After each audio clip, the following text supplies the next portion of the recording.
Thank you, each of you, for being here at this press conference today. I thank Chip Roy, Congressman Chip Roy, for his leadership on this. You know, we talk a lot of times about numbers, but I'm going to just take a moment and give it to this microphone to a couple of my friends.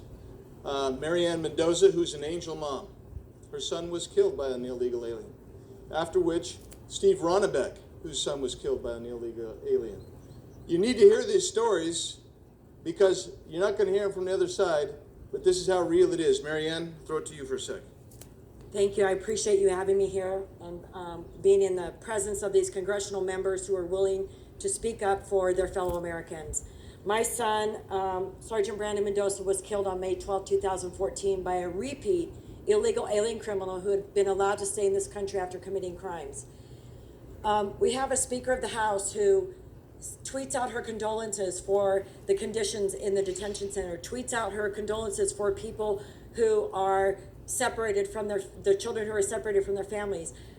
There is never anything tweeted out about her fellow Americans who have been killed, who have been raped, who have been assaulted by illegal aliens in this country. They are encouraging these people to come to the border, aiding and abetting them to come by doing nothing. They're committing treasonous acts against the American people, and they are allowing more and more of these illegal aliens to be mistreated along the way. So it's a double-edged sword with her.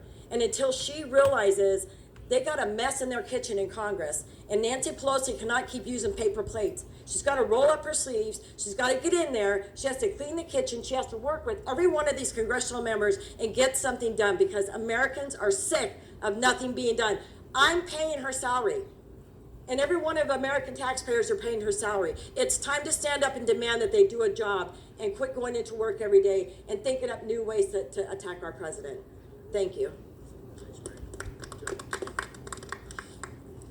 January 22nd, 2015, my son Grant was working in a Quick Trip in Mesa, Arizona. An illegal alien came in, dumped a jar of change out on the counter, and wanted to buy a pack of cigarettes. Grant went to start counting the change. The man said, "What, you're not going to give me my cigarettes?" Grant said, "Hey, I got to count your change." At that moment, this man produced a gun. Grant did everything he was supposed to do. Grant gave him the cigarettes.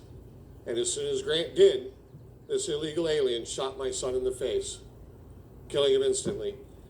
He then stepped over Grant's body, grabbed a couple more packs of cigarettes, stepped back over Grant, and turned and looked at my son. He wanted to make sure he was dead, because if he wasn't, he was going to shoot him again. These are stories that are happening every single day. As reported by North Carolina Fire, since 2013, there have been over 8,500 sexual assaults against children committed by illegal aliens. We have a heroin problem that is second to none. In fact, it's probably been the worst. It's worse now than it ever has been.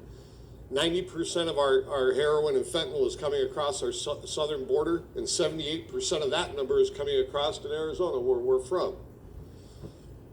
70,000 people a year are overdosing from heroin laced with fentanyl. How many more people need to die? How many more people need to overdose for Pelosi to come to the table and do her job? How many people need to die for Ocasio-Cortez to stop her ridiculous rhetoric about concentration camps?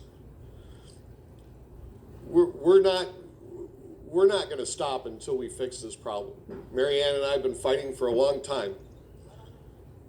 Our children are worth it. And Marianne's right.